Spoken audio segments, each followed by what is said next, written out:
V rokah držim sadiko kanadske sladke višnje, katerih plodovi so bolj sladki od ostalih višenj.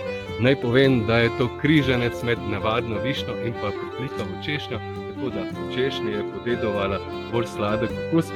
Gre pa za rastlino, ki je nižje rasti, tukaj vidimo, da je že prikrajšana, kajti ima grmasto razrast, ne zraste visoko, to je pa tisto, česar si vrtičkarji želijo, majhno rastlino z veliko plodov. Kar se tiče odpornosti, rastlina je splošno dobro odporna, če je v času cvetenja veliko dežja oziroma stalno dežuje, pa je vseeno dobro poskrbeti za varstvo proti cvetni moniliji, takrat poškropimo v začetku, sredini in pa koncu cvetenja, takrat, ko je pomlad suha in ni dežja, pa tudi z višnjo ni nikakršnih težav.